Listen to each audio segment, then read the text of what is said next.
Palawan, the last frontier of the Philippines. Palawan is an island province located in the Mimaropa region of the Philippines, bounded by the South China Sea to the northeast and the Sulu Sea to the southeast. Capital of Baguio, Puerto Princesa City, known for its rich biodiversity and stunning natural landscape. Historical background and landmarks. Inhabited by indigenous groups such as Tagbanwa and Palawan peoples named by the Chinese as Paulauyu, meaning land of beautiful harbors, became a province in 1818 under Spanish rule. Key historical landmarks: Puerto Princesa Subterranean River National Park, UNESCO World Heritage, Plaza Cuartel, WW site, Tabon Caves, dubbed as the cradle of Philippine civilization. Demographics. Population approximately 1 million as at 2020 census. The province of Palawan had a population of 9,039,594 in the 2020 census. They include the 307,079 residents of Puerto Princesa City, the highly urbanized city within the province. Palawan is the largest island in the province of the fifth largest island in the Philippines, with a population of 9,094,101 as of 2020.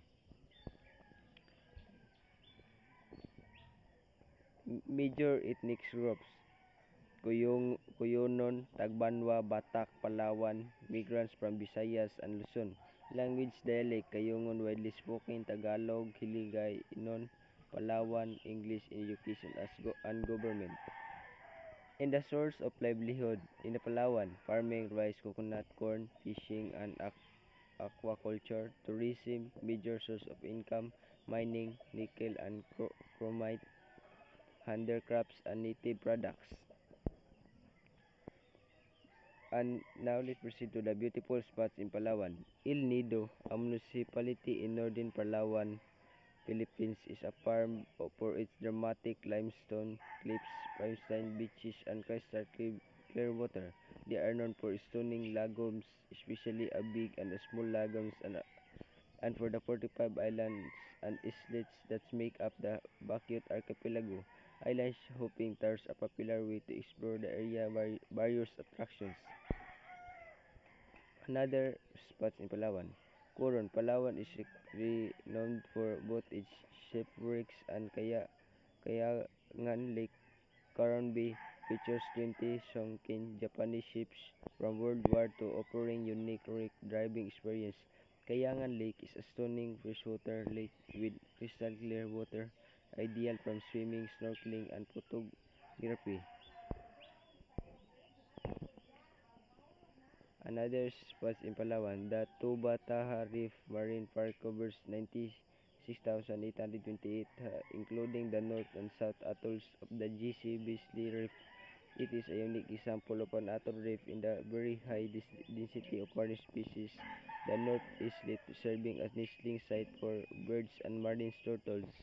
The site is an excellent example of a pristine coral reef with a spectacular 100 meters perpendicular pool, extensive lagoons, and two coral islands. And now let's proceed to foods and delicacies. Tamilok, wood-borne delicacy, crocodile, sisig, lato, sigrip, chalong, Vietnamese noodle dish influenced by Vietnamese immigrants, cashew products, roasted cashew nuts, cookies.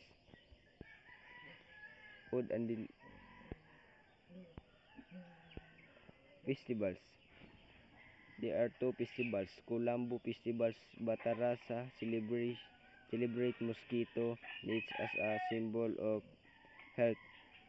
In another, Baragatan Festival, Puerto Princesa, June, celebrates the unity and culture of Palawan.